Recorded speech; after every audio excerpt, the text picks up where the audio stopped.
Shrimad Bhagvatam, first canto, chapter 5, Narad's instructions on Shrimad Bhagvatam for Vyasadev.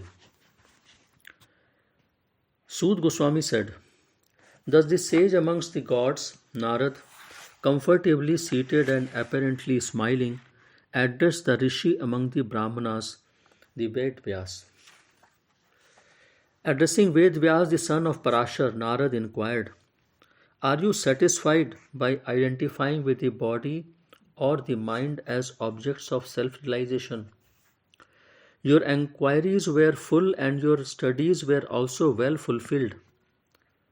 And there is no doubt that you have prepared a great and wonderful work, the Mahabharata, which is full of all kinds of Vedic sequences elaborately explained. You have fully delineated the subject of impersonal Brahma as well as the knowledge derived therefrom. Why should you be despondent in spite of all this, thinking that you are undone, O my dear Prabhu?" Shri Vyasdev said, "All you have said about me is perfectly correct. Despite all this, I am not pacified. I therefore question you about the root cause of my dissatisfaction, for you are a man of unlimited knowledge, due to your being the offspring of one, that is Brahma, who is self-born, without mundane father and mother. My Lord, everything that is mysterious is known to you because you worship the creator and destroyer of the material world and the maintainer of the spiritual world, the original personality of Godhead, who is transcendental to the three modes of material nature.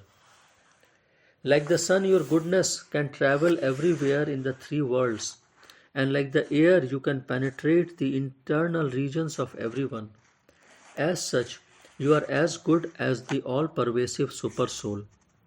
Please therefore find out the deficiency in me, despite my being absorbed in transcendence under disciplinary regulations and woes."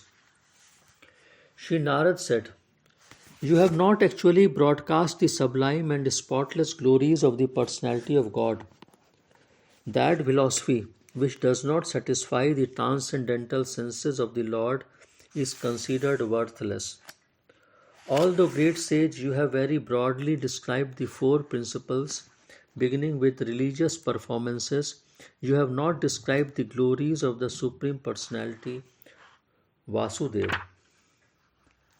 Those words which do not describe the glories of the Lord, who alone can sanctify the atmosphere of the whole universe, are considered by saintly persons to be like unto place of pilgrimage for crows, since the all-perfect persons are inhabitants of the transcendental abode, they do not derive any pleasure there. On the other hand, that literature which is full of descriptions of the transcendental glories of the name, fame, forms, pastimes, etc. of the unlimited Supreme Lord is a different creation, full of transcendental words directed towards bringing about a revolution in the impious lives of the world's misdirected civilization. Such transcendental literatures, even though imperfectly composed, are heard, sung and accepted by purified men who are thoroughly honest. Knowledge of self-realization, even though free from all material affinity, does not look well if devoid of a conception of the infallible God. What then is the use of fruitive activities which are naturally painful from the very beginning and transient by nature if they are not utilized for the devotional service of the Lord? O Vyasadev, your vision is completely perfect. Your good fame is spotless.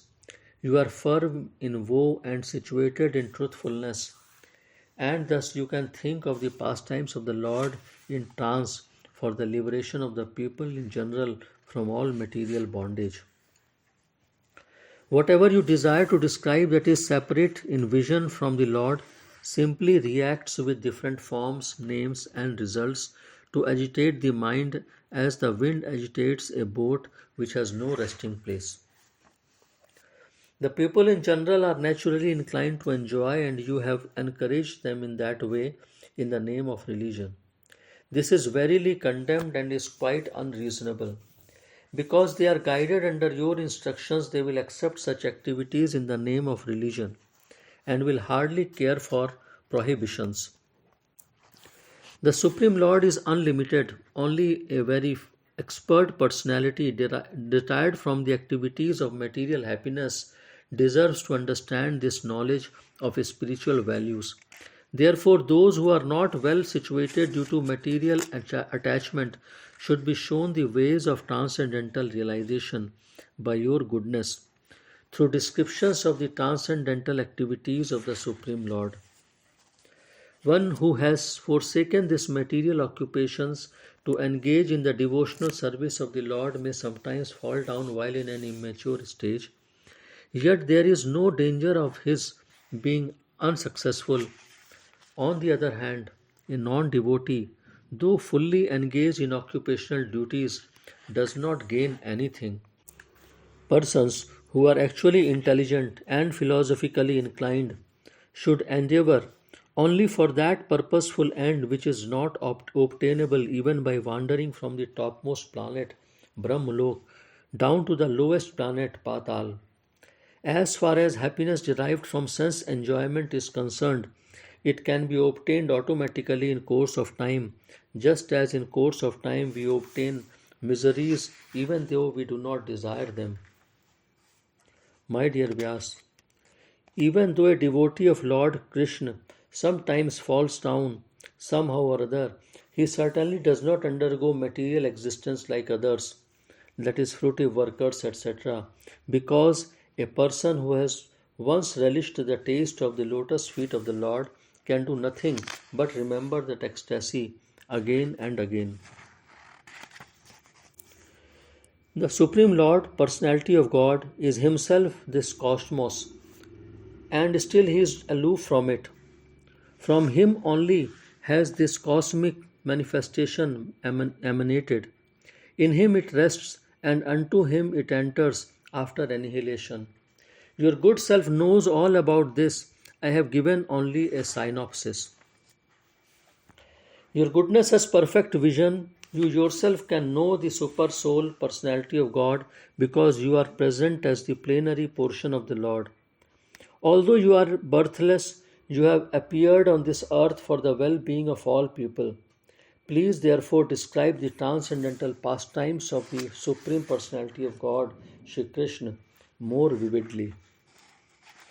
Learned circles have positively concluded that the infallible purpose of the advancement of knowledge, namely austerities, study of the Vedas, sacrifice, chanting of hymns, and charity, culminates in the transcendental descriptions of the Lord who is defined in the choice poetry. O Muni, in the last millennium, I was born as the son of a certain maid servant engaged in the service of Brahmanas who were following the principles of Vedanta. When they were living together during the 4 months of the rainy season, I was engaged in their personal service.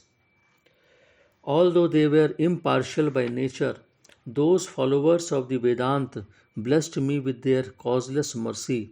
As far as I was concerned, I was self controlled and had no attachment for sports, even though I was a boy.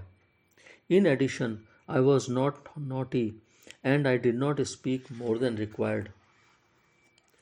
Once only, by their permission, I took the remnants of their food, and by so doing, all my sins were at once eradicated. These being engaged, I became purified in heart, and at that time the very nature of the transcendentalists became attractive to me.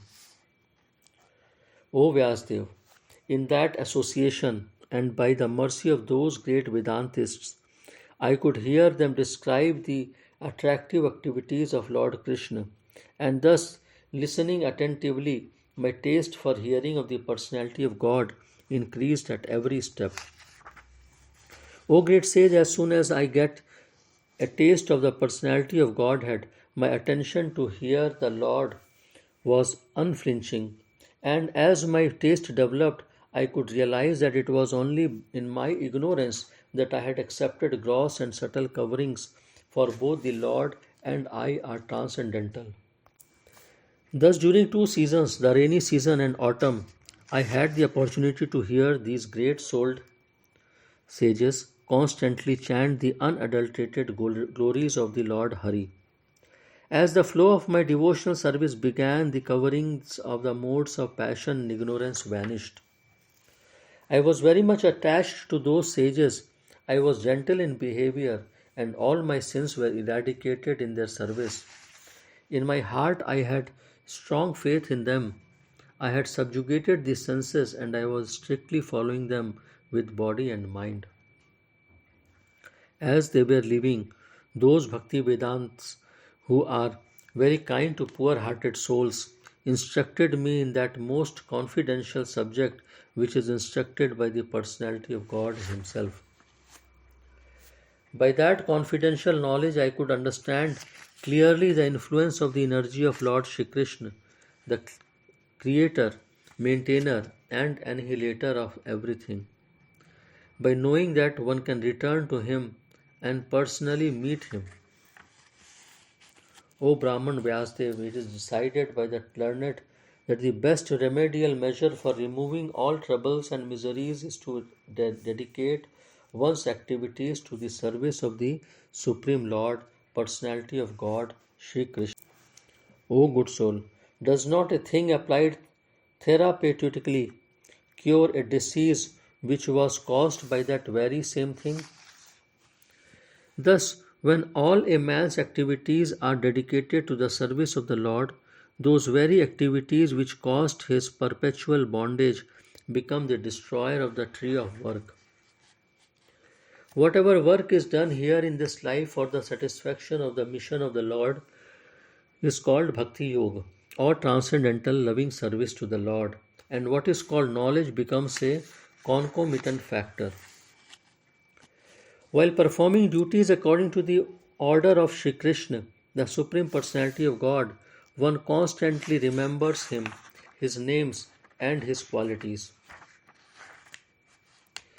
Let us all chant the glories of Vasudev along with his plenary expansions Pradyumna, Aniruddha, and Shankarshan.